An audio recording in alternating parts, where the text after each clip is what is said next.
We are going live, are we, Mitch? We're recording today, thank you. So thank you. Welcome everyone to our Finance Committee meeting. I'll read the civic affirmation. We gather today to duly and faithfully carry out our duties to the best of our judgment and ability for the advancement of this district and the benefit of all of our community and fellow citizens. And the Coorong Finance Committee members acknowledge and pay respect to the traditional custodians of the land and waters, Nurrungeri people, whose ancestral lands are on which we meet today. We also acknowledge the deep feelings of attachment and relationship of Aboriginal people to country and pay our respects to elders past and present. We also extend that respect to all First Nation people. Thank you, everyone. We're into the meeting. Welcome. I'm going to welcome the last time, James Rendell. This is the last week, James, of your employment. Us, and he'll head back to Western Australia if it hasn't all burnt, I think. So, but I thank you in advance for your contribution in our financial management and online. Who's got frozen? Tracy, have you got frozen? Yeah, me too. I couldn't hear some of that though. It's frozen. Right. So just from this point of view, we are having a little technical glitch, which Mitch is sitting on all the time. So we'll just try and live with that. So just for everyone's benefit, I've got Councillors Rountree and Councillor Hill on Zoom today. I also have Alan Rushbrook, who will be helping us fill in as a financial governance position once James has left this week. And Alan, welcome, and I think you're just observing today from a distance, so welcome again. I have at this stage two apologies, Councillors Taylor and Councillor Yench. And the rest of us are in attendance, thank you. So item 4 is confirmation of minutes of the Finance Committee meeting held on the 9th of November. Can someone move that way, please? Councillor Bland. Don't rush me. Councillor Rountree put a hand up. Oh, well. I've taken Councillor Qualman. Is there any discussion around those minutes, councillors? There being not, I will put the motion. All those in favour? Those against? That's carried unanimously. Item number 5, questions. Questions with notice. I believe I have none. Item 5.2, questions without notice, councillors.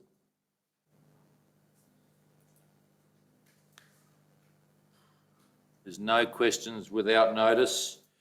I will move on. Motions with notice, I believe I have none. And motions without notice then, councillors. Any motions without notice? Yes, Mr Mayor.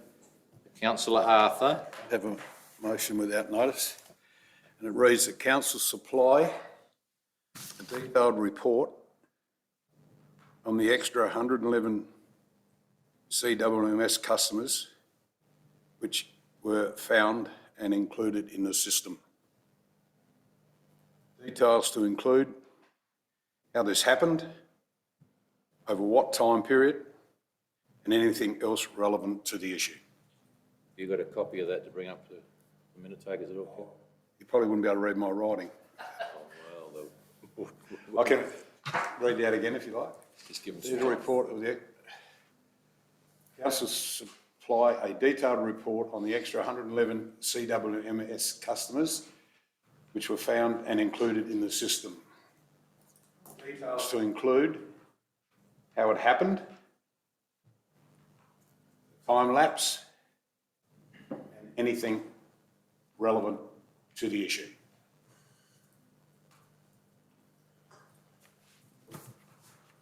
Okay. Have I got a seconder for that? Councillor Rountree will be the seconder. And I just, for the purpose of assisting this debate, I'm looking at both the directors. Is there any information you can offer at this stage around that? There was. But James, yeah, if you could offer any, just to assist us in debating this. Do I have to press this button or not? No, you're live. That'll switch off for you, do. When we were doing the rates model in Civica in last year to set the budget, Leanne uncovered some aggregate charges for CWMS that were ghosted because the activity of which they were allocated against had not been activated. It probably went back to 3 or 4 years of that. That enabled us an extra $59,000 in CWMS income. So I thank Leanne in her efforts to uncover that. In the whole 3 to 4 years before that, no one had even got near it. So it was a glitch, I would suppose, in the Civica rates model. The good thing is the Synergy Soft rates model has been cleansed in respect of those validation errors, and going forward, we won't have this occurring again. Councillor Roundtree. Thank you, Mayor. Can you just explain what not activated means? So what does the word activated mean? Set up your rate types and your rate charges in the system. Because CWMS is a little bit different, you've got to set up rate categories. And it's like, it would be like setting up something and not pressing the process button. And in a rates database, it was hidden. As I said, it was ghosted. No one could uncover it. We knew that there was 111,000 properties that should have been charged 3 to 4 years prior to that weren't, and we didn't know why. And as I said, Leanne uncovered it when she was doing the rates model last year, because she had to go and learn everything about the aspects of rates charges, and she found it, activated it, and it meant that those charges came in this year and are there for perpetuity. So are they singular rates, vacant rates, or multiple rates on commercial properties? I don't know the combination zone typing on that. I can go and get Leanne and she can give you the real answer. I think if the if the information seems pretty clear there, James, so I would have thought if the motion gets up, the report will be quite simple.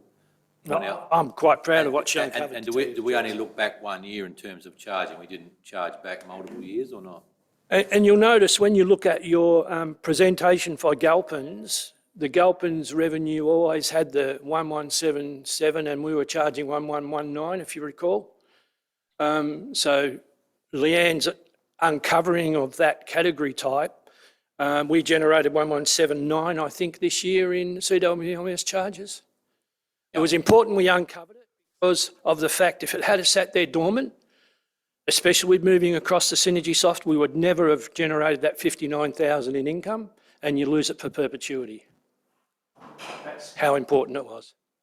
I think that's a great explanation, Mr Mayor, but I think the ratepayers want to know that. I've been asked to ask this question. How do we just all of a sudden find 111 people that haven't been paying? What is the breakdown in our system? And, you know, if you're paying a CWMS charge, you're probably paying more than you have to because of the fact that these other people weren't putting in. So I think it's very clear what he said. So let's put a report out so that ratepayers know that. I think it's also important to find out how we're going to recover that lost income. The Act, you can't recover lost income, you can't retrospectively charge. The only thing you can do is acknowledge that it's been found, it's included in this year's revenue, and it will sit there for perpetuity. You want a more detailed explanation, I can bring Leanne down, who's our rates officer. She knows everything about the rate system, and she's the expert. At this stage, I'm looking at Councillor Roundtree next, but I think if this motion was to be successful, that would all be sounds like very easily put into a report before you go, James. I won't be putting in a report. But anyway, Councillor Roundtree. I've got enough to do. And I don't know whether this needs to be included in the motion or not, but this sort of problem, how does it skip the auditor? How does this, I mean, it was picked up through the changing of a system, which is wonderful, it got picked up. Picked up before then, Councillor. Well, this is what I'm asking. Clarification on that, Councillor. Yep. James. Clarification on that, it was not picked up in movement to the new system. It was picked up with the diligence of the rates officer and myself in setting the rates model from last year's budget, where we had to go through and validate everything that was in the rate system. And laziness, or probably in the past, or misunderstanding, has meant that it had never been picked up and not activated. It had nothing to do with moving to Synergy Soft.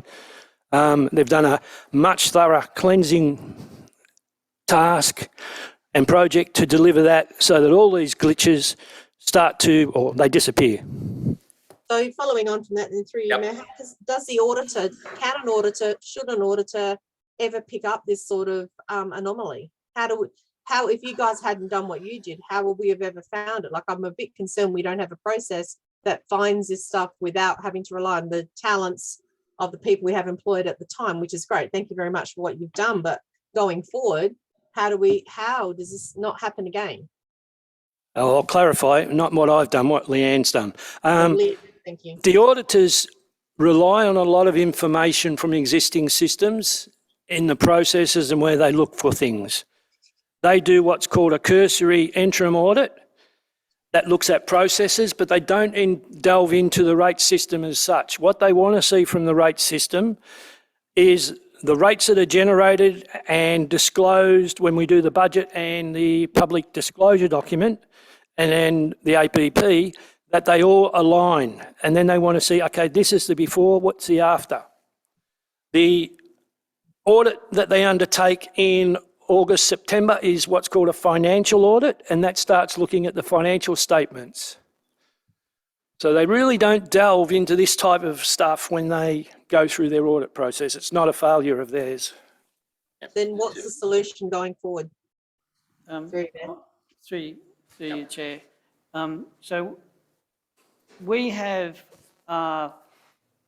Synergy Soft in place, and we have very good, reliable information within Synergy Soft. So moving forward now is a case of having our internal controls extremely well established and running as they should. And I believe we're at that point now. So a lot of the hard work has been done in the last 12 months, and credit to the finance team for doing that.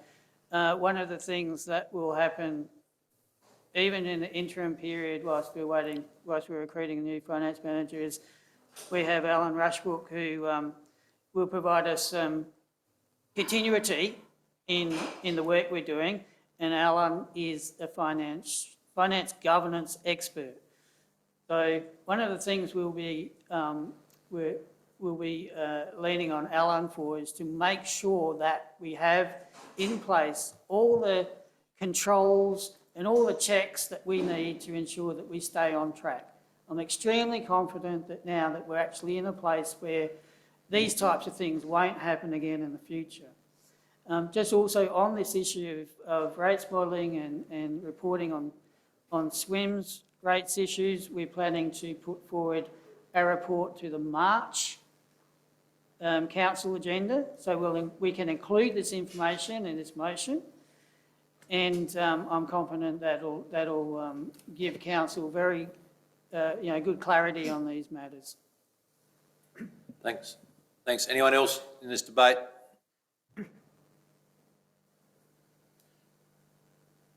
Closing, councillor. I believe that we need to get this out. We don't want another fiasco like we had with the NRM levy and try to hide it. Let's put it out there, and the mistake's been made. Let's let the ratepayers know what's going on. And we've found the mistake, and we've rectified it, and we're going on with it. Okay, thank you. Debate's closed. I will put, everyone is aware of the motion, and Councillors Hill and Roundtree see the motion? Yeah, okay, beautiful. So you're aware of it. Okay, all those in favour?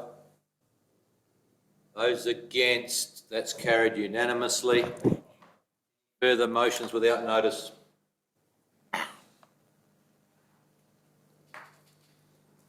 Okay, I move on to item 7. Coorong Finance Committee Work Program Update and Meeting Dates for 2022. There is a recommendation there, councillors. Someone move that way, please. Councillor Lang, sorry. Thank you. There is seconder, Councillor Roundtree, you're the seconder, I hope. Yes. Right. Is there any questions around that proposal, that recommendation? Close. It's closed. Go on. Yeah. Mr Mayor, I just think within that time schedule, there's virtually no discussion about next year's budget. I think... Next year's what? Sorry, I missed the word. Budget. Where?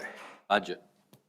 debt levels, debt level rates and subsidy, financial management, draft financial statements, budget reviews, but it's nothing of the Finance Committee sitting down and looking at what is proposed for next year's budget. This year's And budget. this has been one of my bugbears for a long time, that we spend, the council has got a $14 million budget and we're lucky to spend 2 hours on it over a period of time. Now, I think we should be starting to have a little bit more input into how things are going. Yeah, through the Miles. chair, through the chair, I think that's a fair comment, and we can modify this and include it. We'll make sure actually it goes into the audit and risk agenda for next week. What the intention is to have the first budget workshop in March. So I would expect council to have at least 3 meetings prior to finalising the budget, and good quality workshops. So again, rest assured, because we've got Synergy Soft in place now, we can produce the reports that allow those workshops to occur. So we'll take that on board, and we'll make sure we've got something for council for the next week's meetings that details some timing around the workshops. I realise Section 40, this is only a Section 41 committee. You only made recommendations to the full committee. But I just feel that they've never had the opportunity of going through and looking at the budget before it's presented to council. No, the Section 41 committee is a full council anyway. But I think we need more input into. Can I make a comment? Very good suggestion, and that actually is something we've thought about before, using this body to be able to undertake the workshops, because we can actually undertake them in, a less formal fashion, let's say, because if they are workshop style, and then when we present to council, you've already had a look and a thorough look at the draft budget. So we're on that track. James?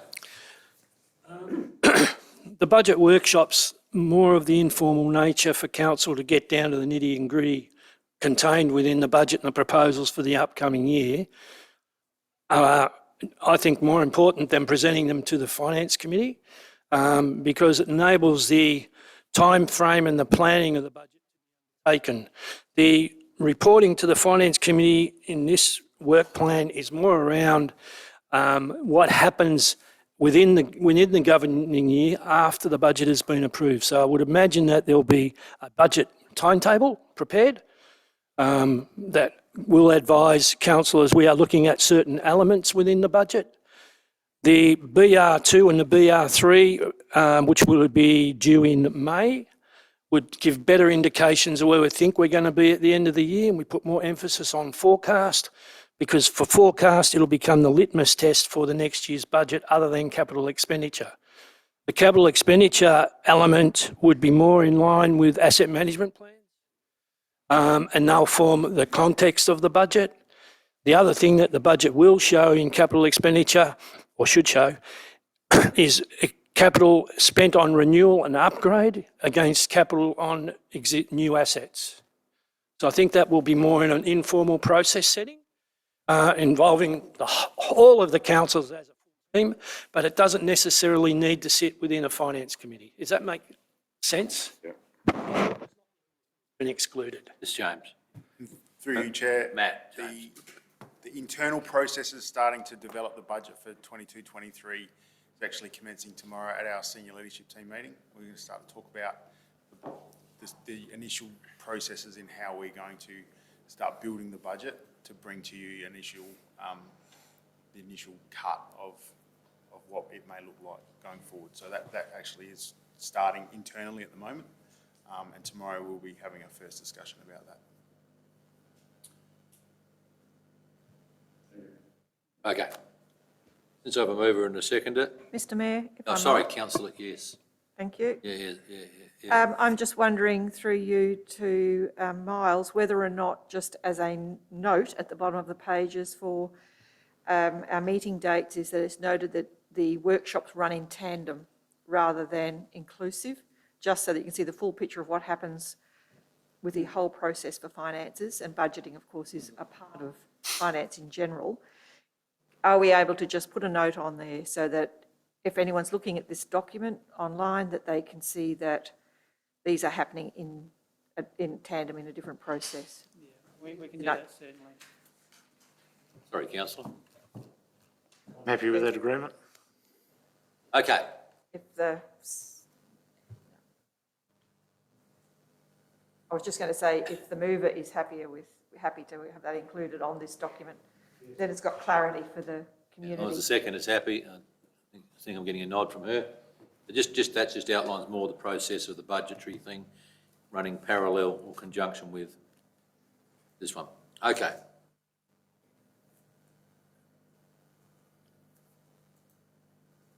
I'm just trying to work out how we put that in that minute. No, we're just going to do it a different way. Miles, could you just help us word that? The note I took was that notation be added to the work program confirming workshops run in tandem with Finance Committee meeting activity.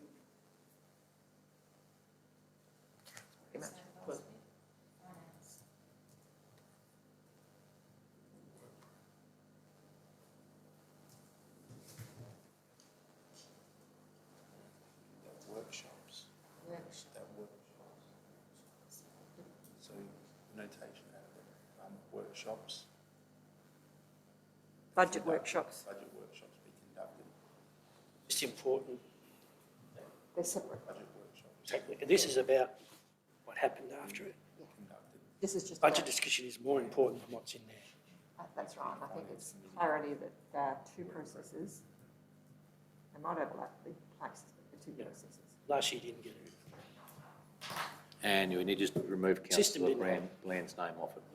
The mover and seconder have agreed. Apologies for that. You can. So 3 councillors, days, though. you both see on Visits in the west, on where my screen, family is. Tracy and councillor Roundtree, sorry. You see that little addition, just to note that. Okay, I'm happy. You're happy. Put the motion. All those in favour? Those against? That's carried unanimously.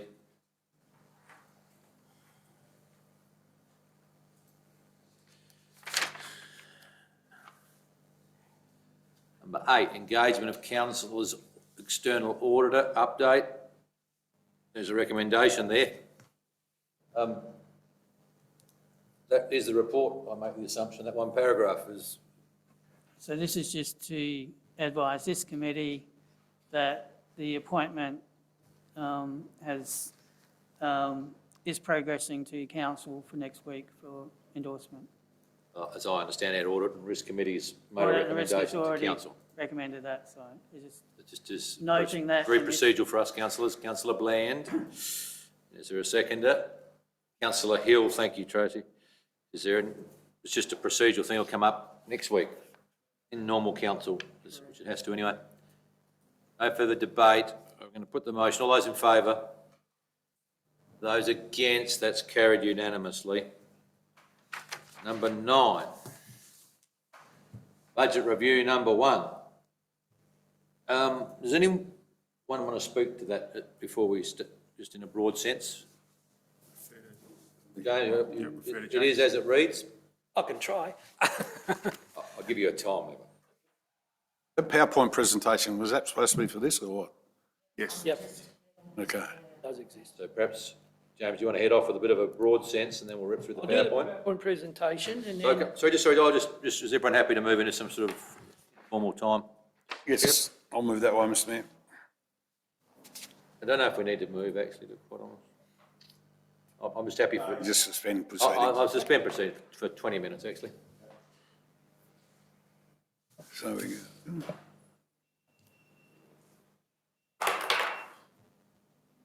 James, you want to give a brief where we're at, please? I think we'll put up the, yep, it's up there, okay. I'm going to read it duck fashion. I'll take questions on each slide if you wish, or hold them to the end. It's up to you guys. Okay, so the budget review is just telling a story. The budget review as presented shows that Coorong District Council is in a strong financial position with a small, sustainable operating surplus. The surplus within the budget BR1 is $132,000. The surplus in the adopted budget was $165,000, so there's been a downshift. The intent of the budget review was to ensure the delivery of all council's core services and to provide financial resources accordingly.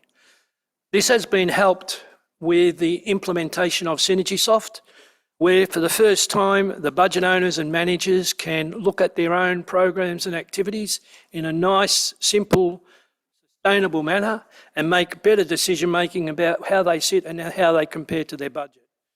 So I just added that, that's just my words. That's just a fact. Capital expenditure in most instances is funded by grants, either prepaid or receipted in the 21-22 year.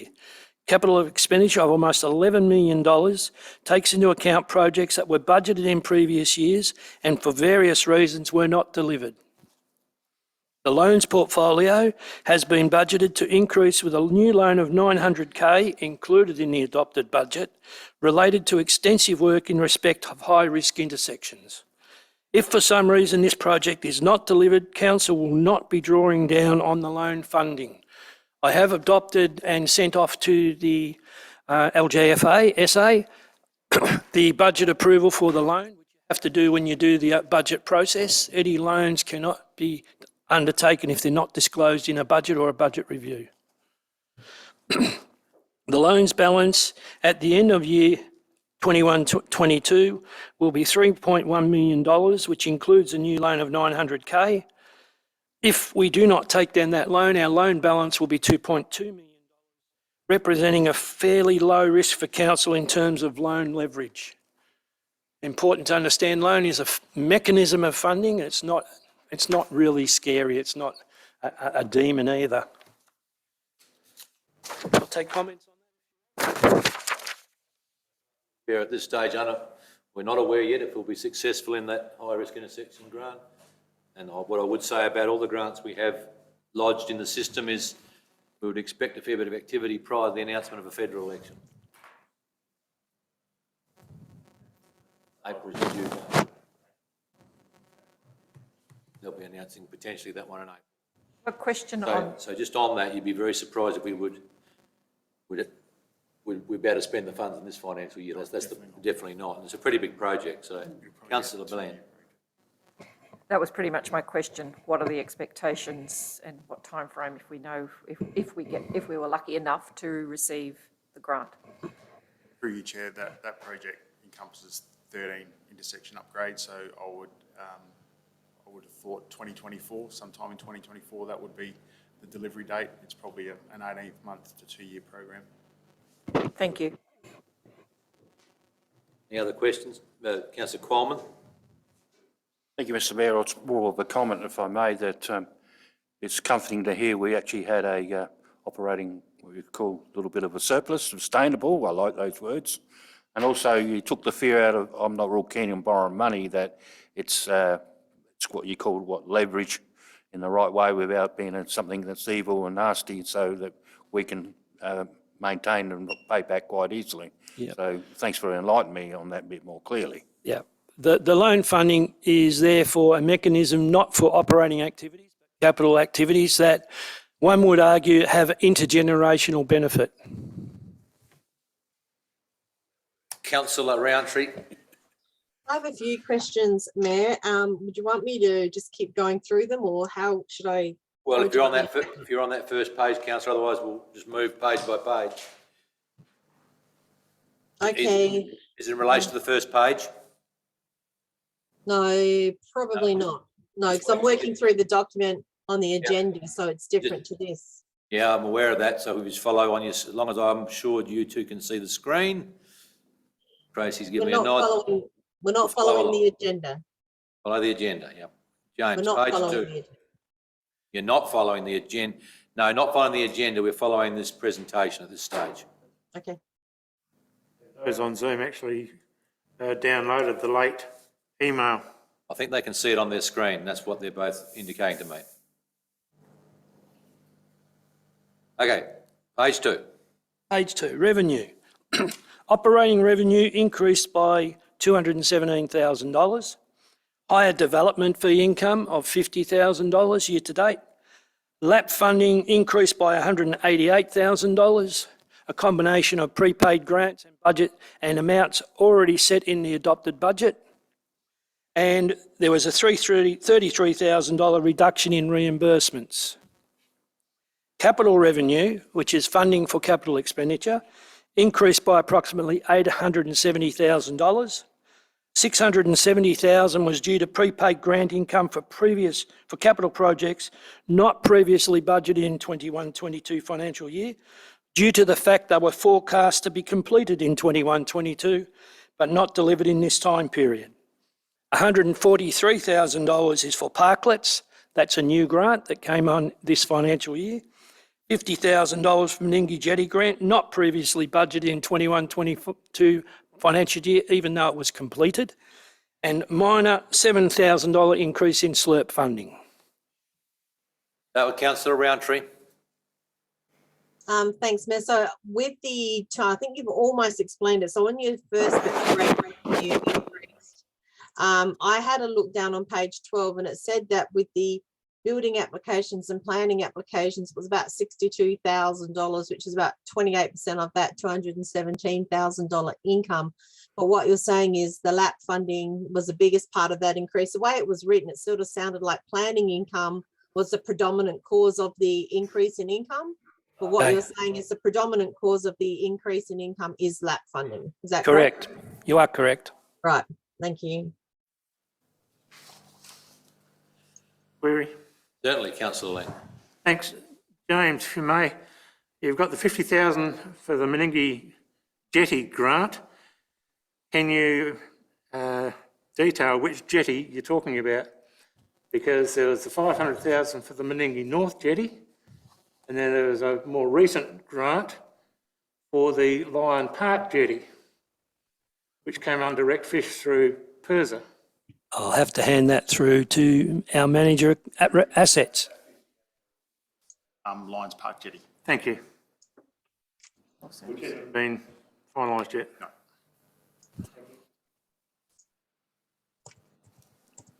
I think that sort of thing should be Documented. Mr Mayor, can I Arthur. just ask the question, particularly the capital revenue increases with prepaid grant income. These were paid last financial year to the council?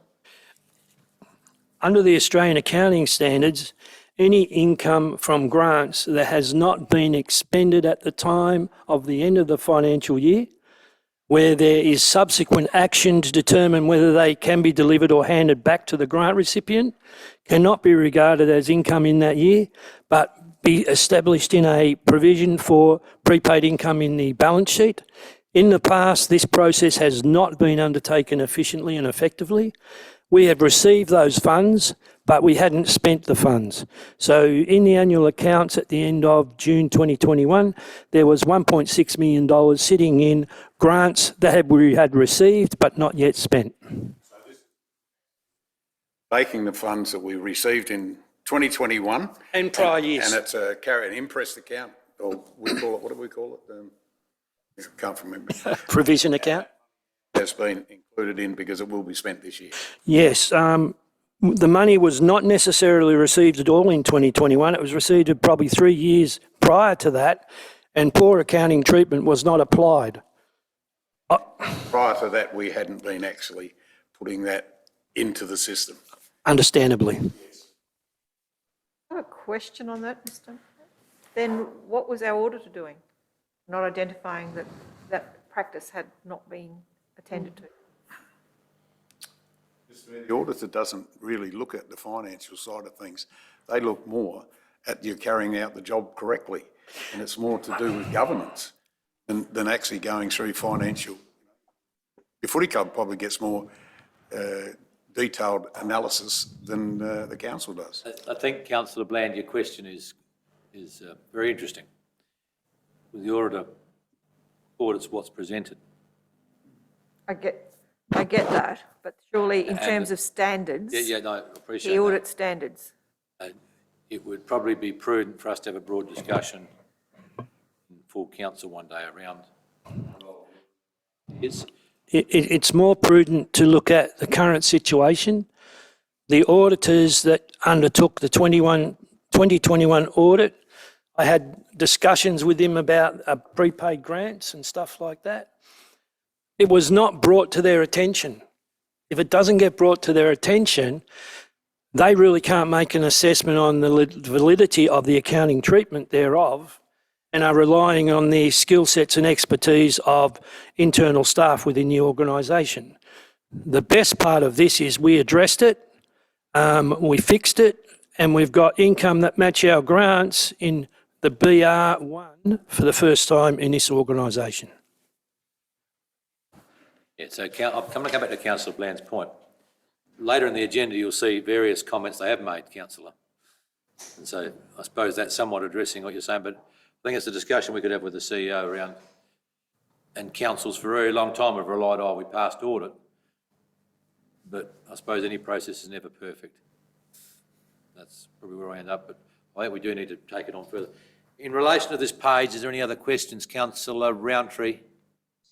I was going to agree with Councillor Bland. I think for a long time we have been reliant or trusting in what auditors say. So in my mind, what an auditor does and doesn't do, I obviously had that wrong. I assumed that they looked a lot more closely at finances and not just where the processes, and not just relying on what's our staff give to them to make their judgments on. So I think we do need a bit of either a workshop or something to really have a good understanding of what an auditor does, where the areas they don't look at too. It's specifically, that's for me, that's what I want to know. What is it they're not looking at? Because to me, that identifies the areas we need to pay closer attention to, because this is just, this is where errors are going to come up. And I think we have been too reliant on auditors in the past to look after the organisation. And I think we need to do a bit more of that ourselves.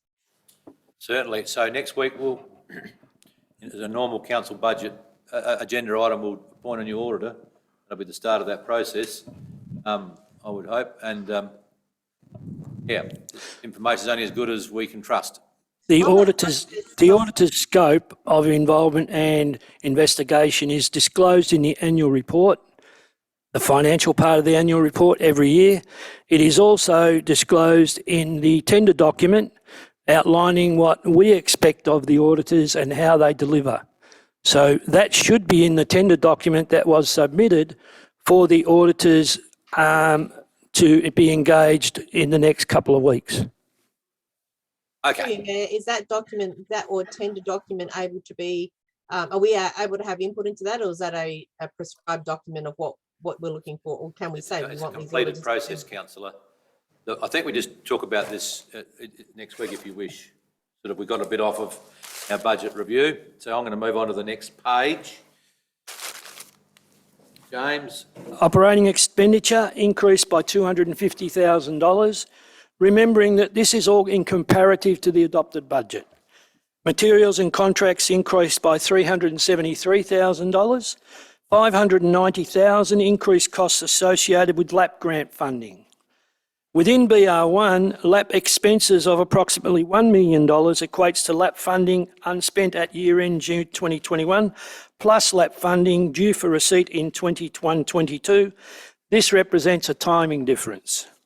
$90,000 decrease for cost for information technology, partially transferred to capital expenditure to the intent of $65,000, brought about by the purchase of the servers over a 3-year period. That anticipated to be initially all at once, was it? Is that? That's what's called a finance lease, and it is not operating expenditure. Questions? Well, the rest of it's pretty straightforward there. Any questions? I have applied reduced costs across the board of $127,000.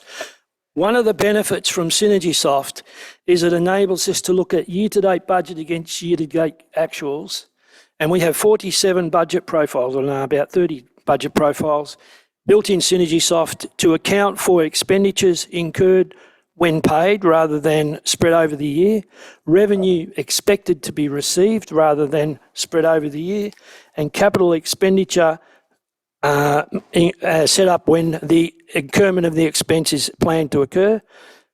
That gives us a good guide going forward as to permanent and timing variances. That's what has generated the $127,000 in savings year to date. And we've had minor savings in other areas such as utilities and leases. We had a lease in the budget of $22,000 and we didn't have a lease. So we fixed that. I don't want to know. Employee costs decreased by $95,000 and it's mainly due to year-to-date savings from unfilled positions, also known as a separation factor. I think it's worth noting that while we set the budget for all positions being filled, this is one way we do make savings every year.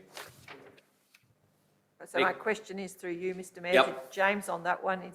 Do we have anyone about to come on board that are going to fill some of those positions? Through you, Chair, it's not really about filling positions, it's about the gap or the Time delay frame. between when someone leaves and someone's re-employed. Okay, So the accumulation of those gaps accumulates to that $92,000. I guess my question is, are we about to fill any of those positions? All positions are currently filled other than our departing finance manager. Okay.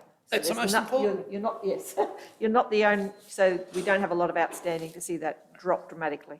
Through you, Mr Mayor, the CEO. One would think it would be with haste that we'll be looking to replace James, because we're going into the most relevant part of the year of setting budgets for the next financial year with our main man, main man or woman, not in the position at the present moment. Now, we've been through this before when we've had experts who charge us a fortune doing the budget, and we've come out with the budget that was, not sustainable. So, we really don't want to be, and I won't name any names, but some very big companies from Adelaide that supplied us with the expertise. I would hope to see that a consultant drives the budget and the numbers, because it is ownership and responsibility that is just as important as the numbers. Okay, so I've got Miles wants to speak and then Councillor Roundtree. Through the chair, just on that, Councillor Arthur, we anticipated exactly what you've just said. We've anticipated that. So very importantly, as soon as James told me and told us that he was leaving, and noting that that was only about 2 weeks ago, immediately I started searching for someone who could help during that interim period, which might be 2 months, because we're going to go out and we're going to have a thorough, appropriate recruiting process to try to get a high quality replacement for James. So that's where Alan Rushbrook, who I've worked with previously, he's highly respected. He was also one of the names recommended by the chair of our audit committee. He will come in. He's here tomorrow to meet with James and myself and Sharon and start this interim handover period. And he'll just give us a couple of days a week just to make sure that we meet all the requirements in terms of budget workshops, BR2 and the like. And importantly, he'll be here right up until the beginning of April, so that's when I expect that we will have recruited and he'll be able to hand over to the next finance manager. So I know how critical the next 2 months are and how important they are for council, so we put that in motion already.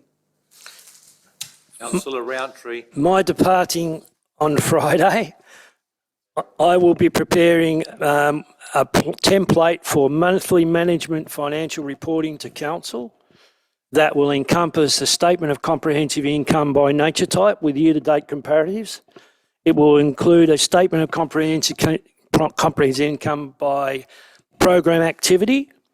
It will also provide capital expenditure by asset type with year-to-date balances, both in budget and actual. And it will also provide a capital expenditure year-to-date position on projects. So I will have that in place, and it's very similar to what has been built around the BR1, not in the financial slide presentation, but about the financial booklet, the budget booklet. So I would hope that I will finish that project. That will be, I'm about 75% through that now. Councillor Roundtree. Unmute. Sorry, Mayor. I just want to go back to the 373 materials contracts increase, and I probably want to hear that explanation again because I didn't really understand what she was saying with regards to LAP. But just before you re-explain that to me, and I'm sorry that you're going to have to, but when we look at the year to date and then the total budget and then the budget review one, are we looking at, we've increased that amount by 373,000. Are we looking at that being just for this the second quarter, end of November, or are we looking at this now getting worse as we progress through the financial year? So when we do budget review 2, it's greater, or is this where that increase will sit? In answer to that, Councillor, the position of a BR1 is the intended financial position at the year end June 22. It is not a case of increasing or decreasing as situations arise. From BR1, that is the expected financial position. It's an aggregate of year to date, which is now, when the BR1 was done, was 5 months of year to date actual and 7 months of blue sky. BR2 will give us 9 months of year to date actual and 3 months of blue sky. So it is a encompassing position.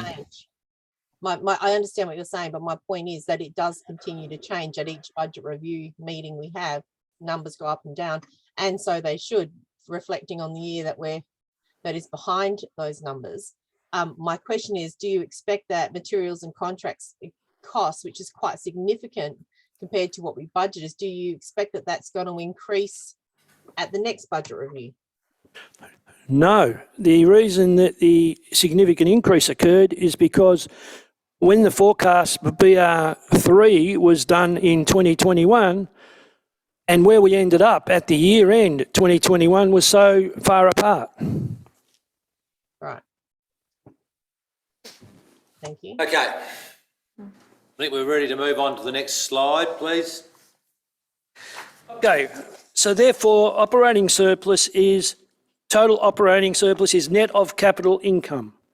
So again, $132,000 operating surplus.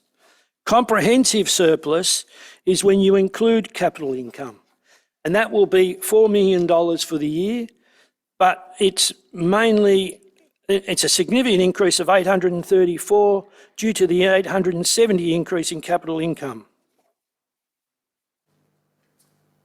So they are two different ways of your statement of comprehensive income being presented. A lot of confusion is about an operating surplus, and I consider the comprehensive surplus as an underlying surplus. It's just an accounting lesson.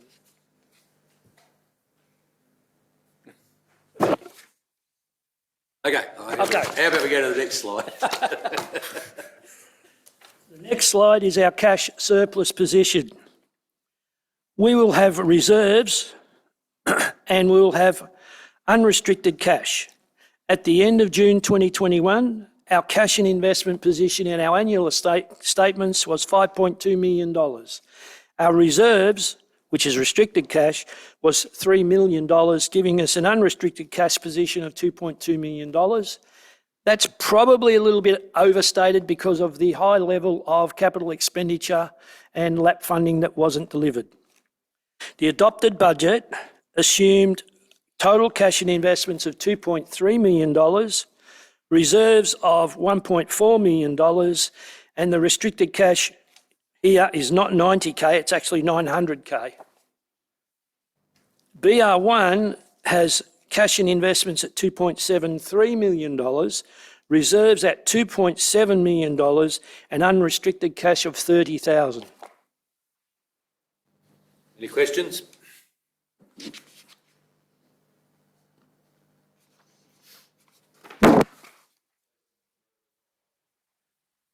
What do the reserve balances consist of? In BR1, there's prepaid grants of $1.6 million, and this is the LGCC grants expected in late June 22, which is 50% of the next year. So we're restricting that. We're applying the matching principle. CWMS will have $900,000 sitting in its reserve. Water, $120,000. Airfields of $40,000. I've got a question about that later. And open spaces of $45,000. Loan repayments are principal repayments of $298,000, interest repayments of $104,000, new loans of $900,000, loan balances including new loans at the end of June 2022, $3.1 million.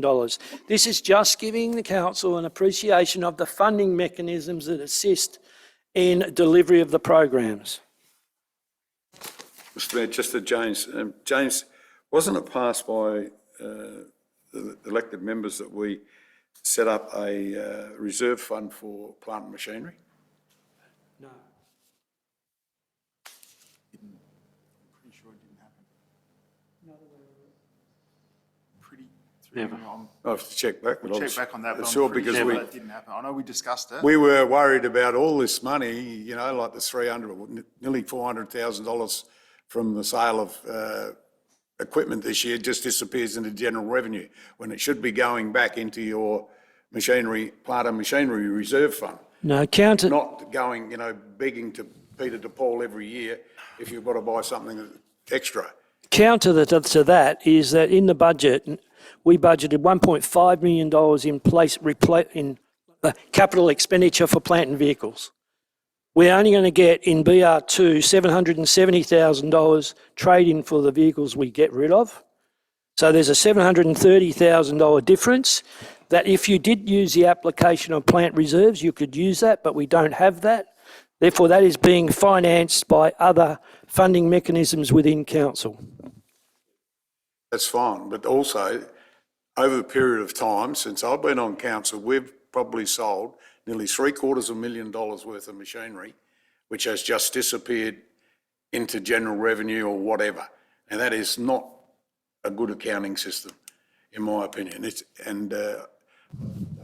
think there would be anyone to disagree with that. No. So somewhere along the line, that particular reserve fund should be helping out, because we've been 2 years ago, I think it was, you know, we can't buy this because we've got no money. But if you've got your reserves and you've got your... And the other thing is, what happens, we have the expenditure side, but somewhere within the system, the trade-ins, they seem to disappear into the system too. Before, they may not now, but before they used to. Trade-ins are not considered either profit or loss. The proceeds... No, they're not. Proceeds of trade-ins cannot be regarded as revenue under the Australian accounting standards. They are more a funding mechanism because they're not revenue, they're not profit, they're just sale of proceeds. The money goes in the bank account, and the other part of the transactions in the balance sheet is the credit back of accumulated depreciation and assets. So they don't form part of any revenue source. The acknowledgement in BR1 is that we will receive $772,000 of trade-in values for plant and equipment, net of GST, and we are spending $1.5 million on the replacement of plant. So therefore, by default, if you had a plant replacement reserve, we would be taking that $730,000 out of that reserve to finance that venture. But we don't have that in the reserve set up in June 21. And it's not set up in the long-term financial plan. You may endeavour to do that in the future, though. Thank you. Any other questions? Next. I sort of agree. Yeah, I Councillor do have Roundtree. some, but I'm just not sure where my questions are going to be placed in this PowerPoint. So if we get to the end and I haven't had them answered, I haven't Yep. seen an opportunity, can I ask them at the end? Certainly. Thank Of you. course. Yep. But we'll go to the next page now. I was a bit surprised Councillor Arthur didn't deal with the airfield reserve, but anyway. Yeah, I was a bit surprised too. You want to deal with it now? When we got down in the budget, there was $33,000 in the account. last financial year, we received a payment of $3,300, which was $300 GST, which the $3,000 should have gone into the airport fund. It was for the lease of the country. I have brought this up 3 or 4 times and I've been told it will be put into the system. And it has. And it will go in here now, it's got $7,000 in there. It's gone from 40,000. 33 to 40. 40,000's gone in there. So I brought in last year's 3 that you complained about, Yep. and I brought in 4 for this year. Well, it's only 1,500. Oh, okay. I've given you Councillor a bit. Arthur, can you come and take the chair for a second, please? If I could just ask I want to extend the timeframe. to James, now we're raising airfields, what's happened to the 80,000 or 88,000 federal grant for Meningie Airfield? It's a lap grant, isn't It wasn't a lap grant? Was it something else? It's a new one to me. it? Fencing grant, mostly. That last, yeah. We got That it around grant for about the June. Meningie Airport was lap. It was a lap grant. It wasn't a Meningie Airport grant. It's a lap grant for fencing of the Meningie Yeah, area fencing, grant. pest control is actually under. For fencing. Under rural, something or other. I think it's lap. Why Tony Passon was getting negotiated all right. Yeah. Is there any further questions about that to James? If not, we'll roll over to the next one. James. Capital expenditure increased by approximately $1.68 million from $9.27 million to $10.95 million due to a combination of unexpended grants and carry-forward projects. Funding impacts on capital expenditure. Grant funding increased by $870,000 to $4 million. Asset sales proceeds increased by $500,000 to $772,000. Anyone got any questions regarding that?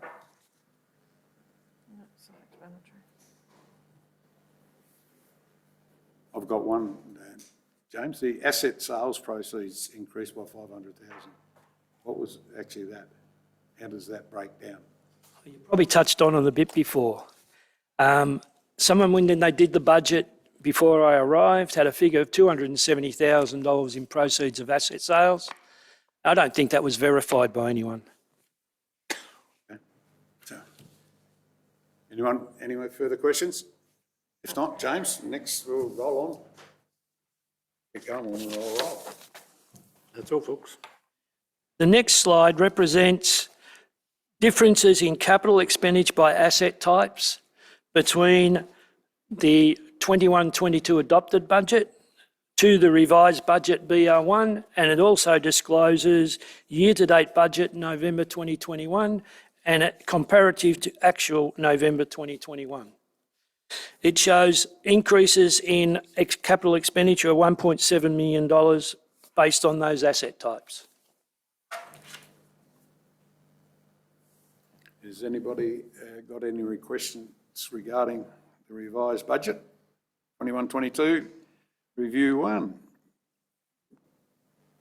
There's just one question, James. The road and assets, because of we're in for quite a few grants for upgrading roads, have we put them in the budget as going to be received, or, you know, when we've done, say for example, Coorong Road and that sort of thing? We haven't actually budgeted the income as yet? Yes, we have. We have, yep, that's right. So there's not going to be, it's just that with some of these, there could be a huge jump one way or the other. One of the benefits you are going to get with the new finance system is a qualitative benefit where, for the first time, R&I will be supported by knowing what's in budgets and what's in actuals, and they can make better decision-making, better and more accurate decisions based around that information. Would that be right, Matt? Yeah, through you, Chair, the only assumption that we've made in this budget review document is the $900,000 loan for the high-risk intersection project. We do have other funding applications out, but they have not been included in this document. Right, yep. Okay. Anybody got That any further concludes my questions to James? presentation. Would someone like to move the... I have some questions through you, Chair. Oh, sorry, Lisa. Councillor Roundtree. No worries. So I'm going to have to, rather than refer to your PowerPoint presentation, I'll refer to the items in the agenda because that's what I was reviewing. So on page 10 under rates information, and I think we've noted this before, that the commercial sector value has dropped by 16.7% and primary production went up by 70%. Is this something we would say is due to COVID? And the reason I ask is that this is, I think, it possibly doesn't look well for encouraging businesses to move to the region to start up.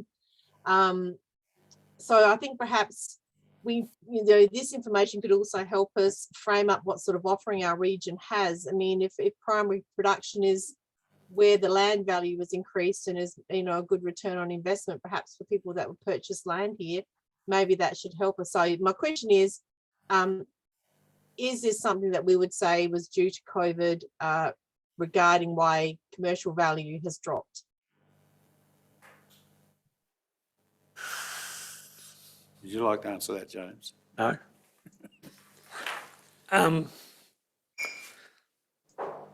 Like the rate in the dollar went up, but the actual value went down. So I don't know, it just seems that if we're framing how to move work and play in the Coorong, what can we do to look at this? What should we be doing? Got more to do with timing of valuations. I think they do primary production valuations annually, but they don't do the zonings annually. And I will point out that our rate system was geared around ward disclosure. You'll notice that when you look at your financials that we disclosed all the revenue sources by wards.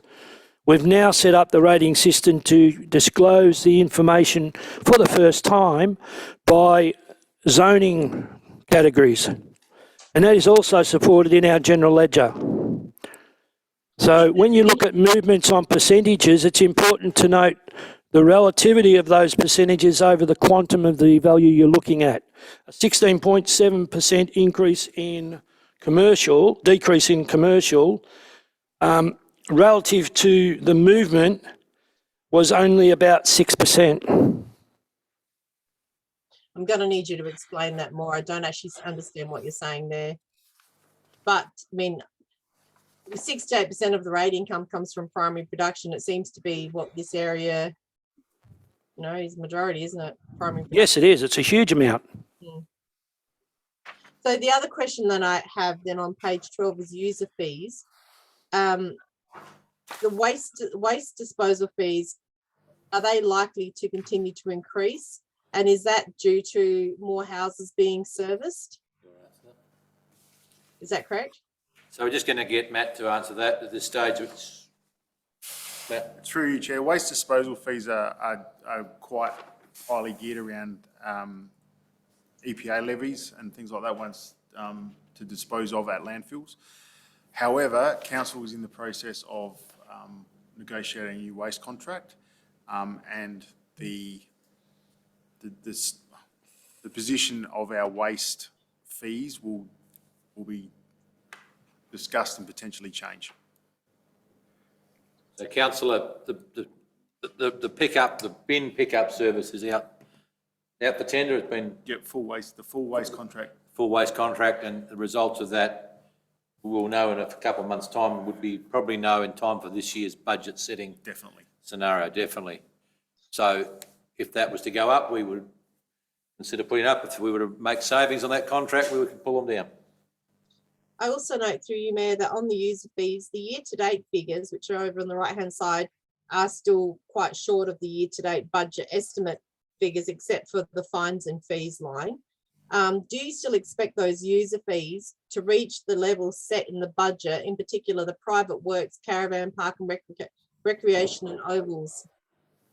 I haven't got that screen in front of me. Can someone explain that one, please? Page 12. Yeah, through you, Chair.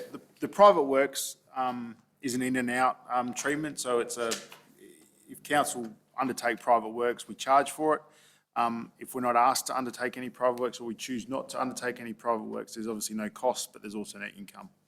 So that's in that space. The caravan park income is reduced slightly because of the, I guess, the closure of the, not the closure, but the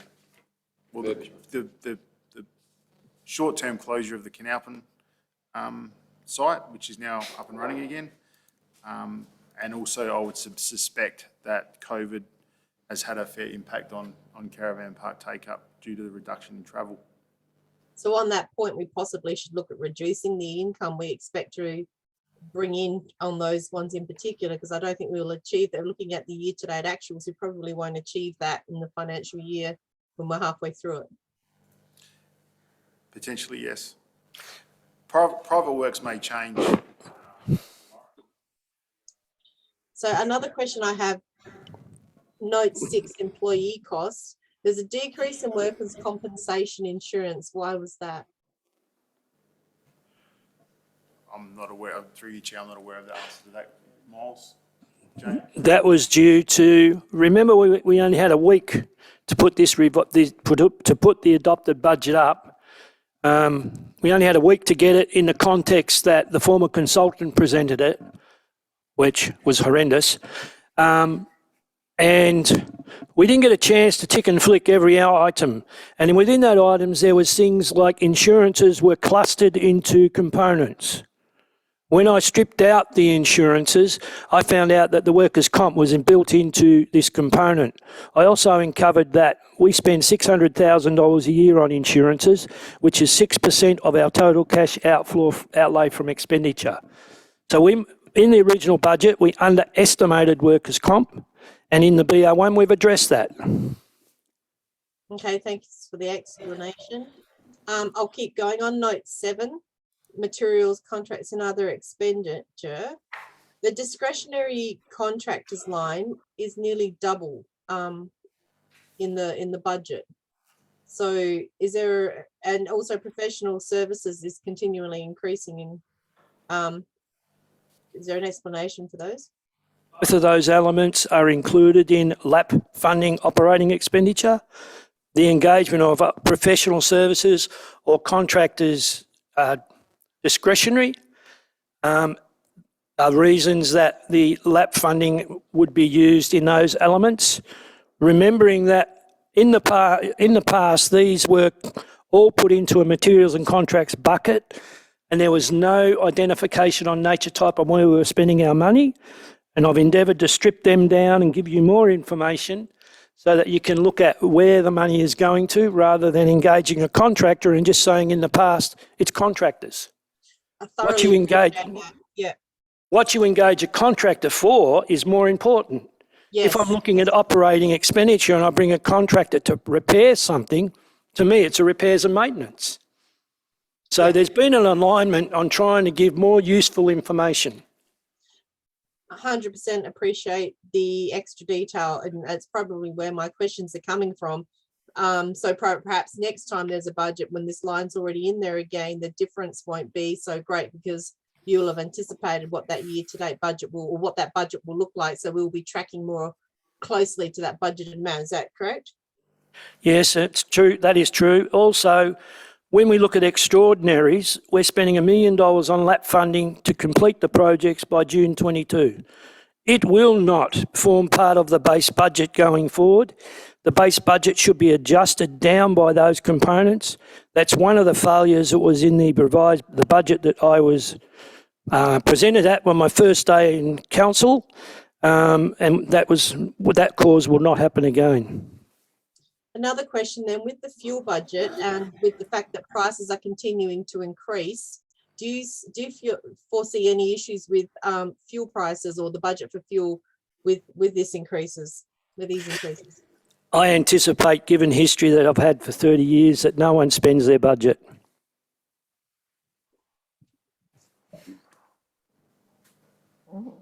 Sorry, I missed some of that. The budget should be big enough to take account of that, councillors. I think the answer. Thank you. How are we going? 3. I have another question. Yep, I'm still on you. Page 15, the year-to-date for travelling childcare communication expenses has increased by 4,000. Is that just councillors only? And what is the basis for increasing the first review budget by $8,000 for that particular line? What made you increase it? It is for councillors only.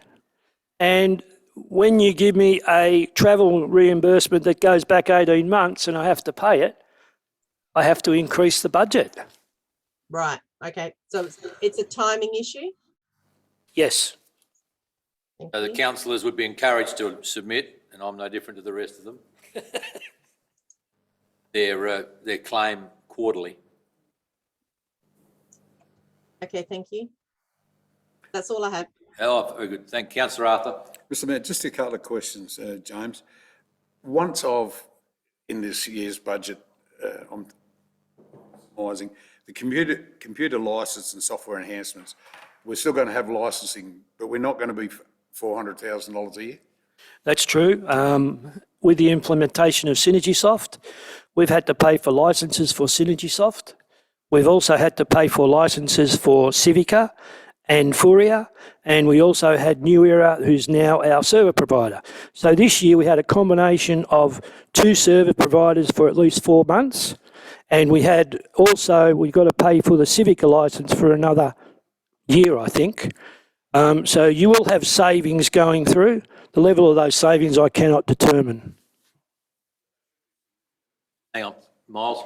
Yep, through the chair. Noting that one of the reasons there was such a big spend on IT is because there may be the argument that it was underinvested in the past. Now, what we're intending to do is to put together a IT strategy that has a reasonable amount of investment, an affordable amount of investment each year, and is wrapped into the long-term financial plan. So now that we've done a large amount of work, there's still some activity that we will need to do, and we need to keep pace. So things like a customer experience, being able to provide more online activity for customers. So we're actually going to do an audit and say, what are the existing gaps that we still have? What are the things that we need to do on a regular basis to ensure that we don't fall into that trap of underinvesting and get dated software, dated equipment? What does that cost? What's a reasonable annual investment in IT? And we'll present that as part of the budget workshop. However, that won't be operating expenditure. Here that just jumped out at me. $250,000 for consumables. What do we classify as consumables? That's a lot of money. A lot of money. They are more or less consumables that run the business on a day-to-day basis. We, in the past, have collected them, I think, under other materials, and we've never really known what's gone in there. So we've tried to reclassify things to make it more simple, to make it more understandable and more relevant, and you may have some of those savings in consumables. It's an allowance to run the business. If I put them down as the items that they were, you would probably have another 80 lines sitting in the budget disclosure document with $1,000 each. And I don't see the benefit of classifying down to that level. But just the basic large components of that. Consumables can mean anything. If I'm a ratepayer and I'm $250,000 for consumables, what's the story? So what would be your biggest outlay within consumables as these? I haven't got that answer. I would rather look at relativity. We're talking $200,000 in consumables over a materials and contracts budget of $7 million. So they're not a big component of the budget. They're about a 4% component. Would they include window cleaning or? No, the consumables, printing and stationery may be a consumable. Getting people to get the cleaning and the toilet equipment may be a consumable. The toilet rolls and all that are in the toilets may be a consumable. So a consumable in this case could be anything that is consumed within a year, not considered as capital nature, and not really identified as a nature type large enough to distinguish it as a separate item. I know we had it all. It was Big one bucket. One big bucket before. Reminds me of the old loose tools, councillors. Councillor Arthur, we're with you. No, that's all I've got. Thank you, Mr Mayor. No, sorry, there was one thing. And I noticed it's in the long-term financial plan. Oh, okay. And it's also in here, but we are no longer tied up with which is the home and community care. That grant no longer is supposed to come through council. At the moment, it's a net off. In the budget review, there's $236,000 in for home and community care. There's also $236,000 to be paid to the agency for home and community care.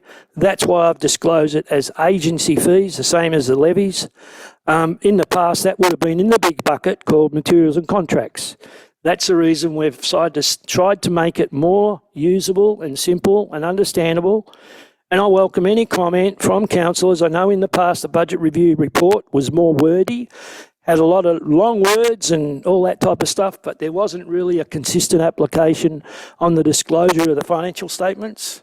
I welcome whether this one is easier for you guys. This is the grant that goes to the Tailem Bank Community Centre. Is that right? Now, we were told some 10, 12 months ago that we were no longer, because what was happening, it was coming to us, going to them, and we were supposed to be reporting on the actions, which we weren't. Now, the ramifications could be quite dramatic for council if something went wrong, because we were the responsible body. Now, we were told by the CEO that marriage had been dismantled and they were going to be paid direct by Canberra. We need to seek some further advice. No one has communicated that to me. Check on that, councillor. Received $118,000 year to date. That's fact. You're still sending it to us, councillor, by the look of it at this stage. We were the original auspicing body. Yeah, we're the and auspicing We are supposed to have been severing, Our middleman arrangement. obviously still not there. Any further questions around this presentation? I'm getting very close to winding it up.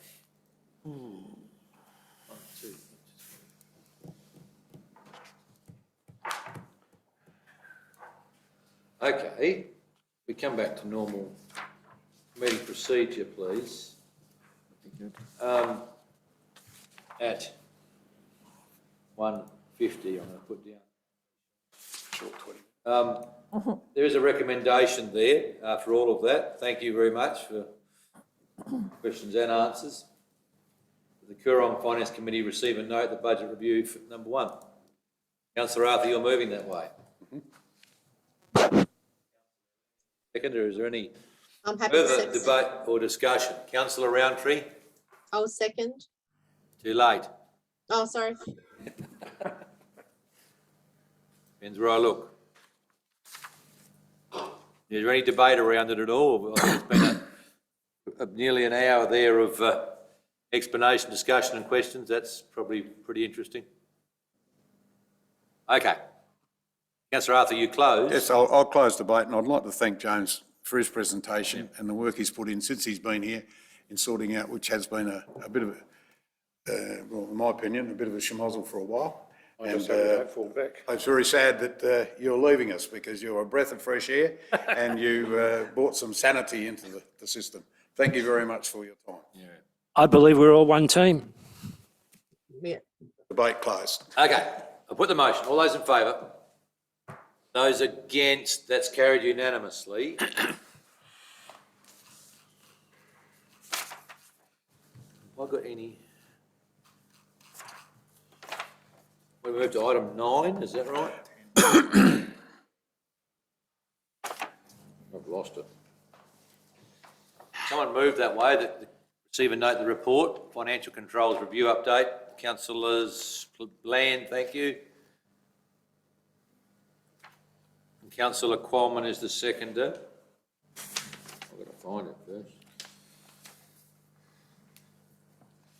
Where's it gone? Where's it gone on my list?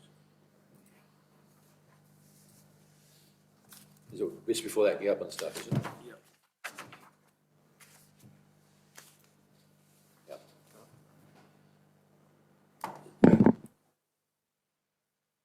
Is there any discussion at all around that, council? Sorry. 2.2, Mr Mayor, the fixed asset side of things, where we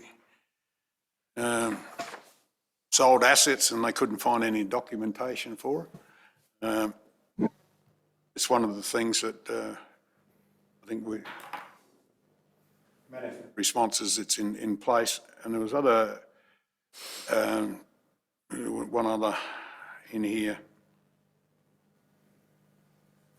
Oh, the verification of fixed assets. Apparently that's something that we've been lacking in, but I see the management responses to get better at it. James, here, mate. Through the chair, we've never operated an asset register in our financial system at Coorong. When we did the annual financials at the end of this year, for the first time we were able to consolidate and bring to account all of the assets that are now in the ascetic system under an asset management activity. One of the core tasks of finance this year is to have an asset register system within SynergySoft, because our financial controls on asset disposal, acquisition and all the like will fall over if we don't have that system. The auditors have in the past complained that we do not have a financial controlled system for our assets, and that's a task I've been embarking on and should be completed by June 30 this year. So it controls our depreciation. Our depreciation at the moment is done by General Journal from the ascetic system, and that is not the intended process. Anything else, councillor? Councillor Bland? Just on 2.24, the assets requiring new evaluations, we've got some that are significantly outstanding around buildings, other structures. Are they our top priority now? Yeah, through you, Chair. Buildings and other structures, the condition assessment valuation was done late last year, so that will be brought into the asset system as at 1st of July, or end of this financial year. Okay, so we'll see that data then. Yes. Thank you.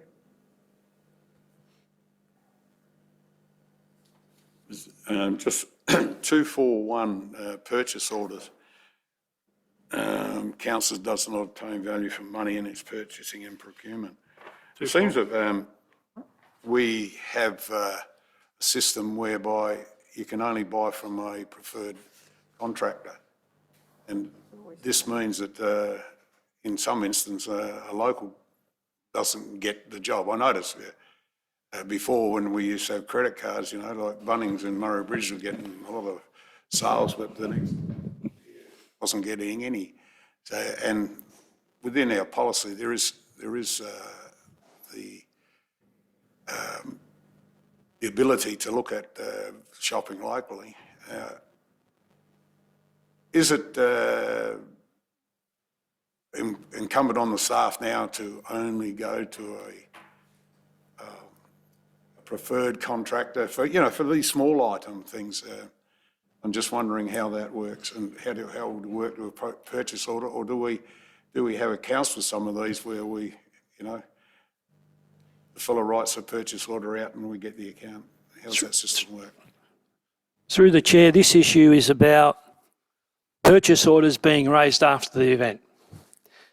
The auditors pulled us up on that purchase orders were being raised after the event, and therefore we were not complying to our procurement policy. If an invoice comes in and the purchase order gets done after the event, it means there's been no value for money judgment on quotes and the like. That's what they were hinting on. We have had a significant improvement of now scanning and reviewing the purchase orders and the invoices accordingly, and where they are after the event, my accounts payable officer, who does a fantastic job, sends them back and asks for reasons why. The SynergySoft system will enable us to look at that. In respect of local purchase, we do have in our purchasing policy, I think, a 10% content on a local purchase, which gives you a variability factor over and above non-local of 10%. So we are concentrating on getting the procurement policies right. We also have quotation processes depending upon the value, depending upon whether it's a tender, depending upon whether it's a contract, and they govern the purchase of goods and services. We do not have proprietors that we go to that are non-local or local, that are suppliers we just go to for the sake of it. This system puts a lot of pressure on a person who's got to do a job straight away. And that hasn't got time to run and get a purchase order and then go and get the part and fix it up because he's got a tap that's leaking out 1,000. That's undoubtedly true. We do have processes in place for emergency purchases. The whole system has to have validity and credibility, and the procurement system will allow for those emergency situations. All we require, if it's under $5,000, is a verbal quote. So we have plans in place to helpfully assist in that situation. Okay. Okay, any others? Lost the two councillors on Zoom.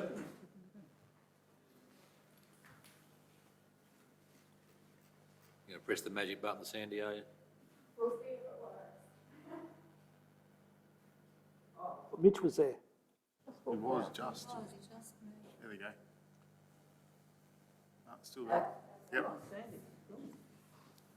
You might as well see it. Mitch is back.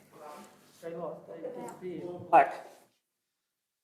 The councillors, there's nothing further in relation to 10. The recommendation is that the Coorong Finance Committee receive and note the report. Councillor Bland, you'll close. Closed. Well, while I've got the people on the screen, I'll take the vote. All those in favour? Those against, that's carried unanimously.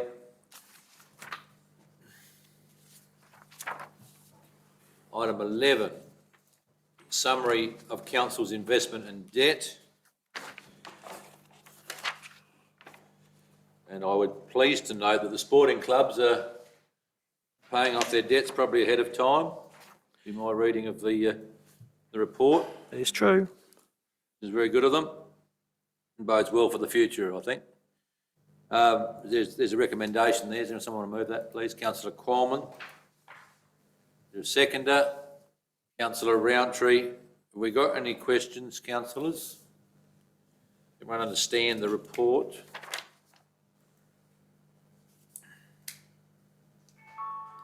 Everyone's clear that the 900,000 is very unlikely to be drawn this year now, I would say, because if we were to be successful in receiving the federal grant around the heavy vehicles, there's probably no way we can get even any expenditure done in this year now, unless it was announced today. Even then, given the current environment of civil contractors. So just a question on that, if I difficult. Yes. may. If that money came in at the end of this financial year, is that likely to have the whole amount come in, given that we're sitting in an election year? Are they likely to dump it all in? Yeah, through you, Chair, the milestones set as part of the Heavy Vehicle Safety and Productivity Program are generally negotiated as part of the funding agreement. So we would negotiate the milestone agreement so it can be delivered over a 2-year period. So there's no, I guess, risk for councils to be able to have to deliver that in so the funding is made up of 900 council, 900 state government and 1.8 federal government, and that would be spread out equally over the length of the project. Basically, you're saying they would provide the funding over the whole project. Okay, we're not going to get them dumped in our bank account as has happened. Through the chair, we will not be drawing down the loan if we don't have the associated expenditure.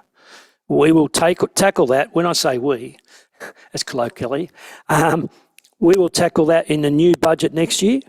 We're not going to just draw down a loan just for the sake of it and put 900 grand in our bank account and say, aren't we really good?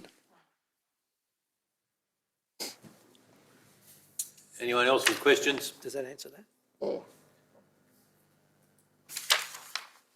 Being none, councillor Qualman closes. Put the motion. All those in favour? Those against, that's carried unanimously. The way I read it, is there any other business? We don't normally have other business, but is there any?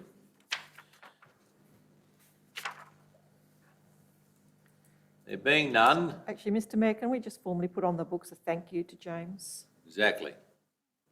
So if we could, please, that the council would like to acknowledge James's time with us and thank him very much for a refreshing way of talking about finance, but also in the last, how long have you been with us, James? 12, 15, 18 months? I don't know. 8 months, 8 months, or whatever. 9 months, actually. In a flurry.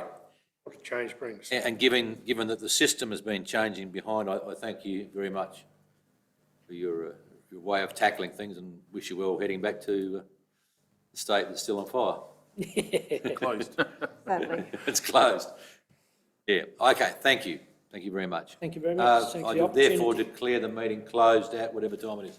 2:02 on my clock, please. Thank you, everyone. We're here next Tuesday, is that right? Workshops, we've got presentations. Don't have to. We made